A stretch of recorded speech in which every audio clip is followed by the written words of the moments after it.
মুসলমান এখন বারবার আমরা অভিযোগ শুনি অমুক মেয়ে হিন্দুর খপ্পরে পড়েছে, হিন্দু ছেলের সঙ্গে প্রেম করে ঈমান নষ্ট করছে, অমুকে খ্রিস্টান হয়ে যাচ্ছে। কেন হয়ে যাচ্ছে ভালো করে বুঝো। অমুকে পরিবেশের কারণে ঈমান নষ্ট হয়ে যাচ্ছে। এর মূল কারণটা কোন জায়গায়? আসল কারণটা খুঁজে বের করো। আসল কারণটা অন্য জায়গায়। তোমার অন্তরে ঈমান প্রবেশ করে নাই।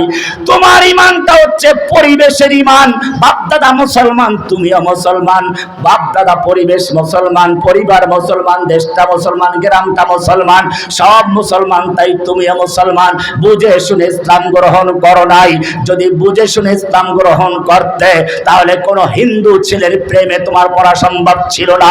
যদি বুঝে শুনে ইসলাম কবুল করতে, 2 টাকার চাউলের জন্য তুমি খ্রিস্টান হতে না। বুঝতে হবে তোমার অন্তরে ঈমান এখনো প্রবেশ করে নাই। উলাইকাল্লাযীনা ইমতাহানাল্লাহু কুলুবাহুম লিত্তাকওয়া। কলবের ভিতরে ঈমান প্রবেশ করলে সেই ঈমান কোনোদিন ওঠে না। বুখারী শরীফ খুলে দেখো, বাদশা হেরাকেলের কাছে আল্লাহর নবীর চিঠি পৌঁছে গেল। বাদশা হেরাকেল বলল, দেখো সিরিয়া এলাকায়, শাম এলাকায় ওই মক্কার কোনো ব্যবসায়ী দল আছে কিনা।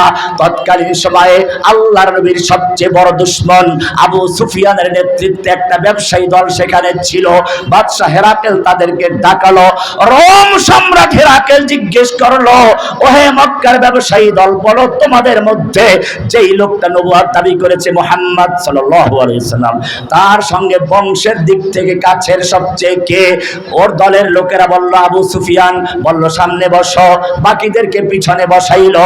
এরপরে বলল, আমি তোমাকে কয়েকটা প্রশ্ন করব। দোভাষী ডাকা হলো। সঠিক উত্তর দিলে পিছনের লোকেরা সমর্থন দিবা, মিথ্যা বললে প্রতিবাদ করবা। এরপরে তিনি অনেকগুলো প্রশ্ন করলেন। ও মুসলমান, একটা প্রশ্ন ছিল বুখারী শরীফের শুরুর দিক থেকে 2য় পৃষ্ঠায় বা 3য় পৃষ্ঠায় আছে, খুলে দেখো। ওয়াহাল ইয়ারতাদ্দু আহাদুন আন দীনিহি সাখতাতান লিদীনিহি বাদা আন ইয়াদখুলা ফীহি।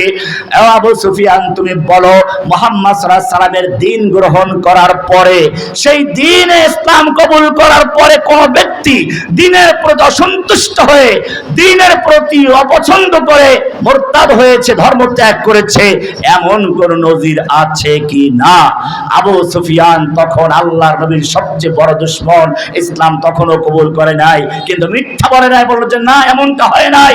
এরপরে সেই বাদশা হেরাকেল সবগুলো প্রশ্ন উত্তরে মন্তব্য করতে গিয়ে এই প্রশ্ন উত্তর যখন আসলো, বলল দেখো, আমি তোমাকে জিজ্ঞেস করেছিলাম সেই দ্বীন গ্রহণ করার পরে কোন ব্যক্তি মুরতাদ হয়ে বিধর্মী হয়ে যায় কিনা, ইসলাম ত্যাগ করে কিনা, তুমি বলেছ না। এরপরে তার মন্তব্য, সে বলেছিল ওয়াকাযালিকাল ঈমান হিনা তুখালিতু বাশাশাতু আল কুলুবা। এটাই হচ্ছে ঈমানের বাস্তবতা, এটাই হচ্ছে ঈমানের প্রকৃতি, এটাই হচ্ছে ঈমানের সঠিক পরিমাপ।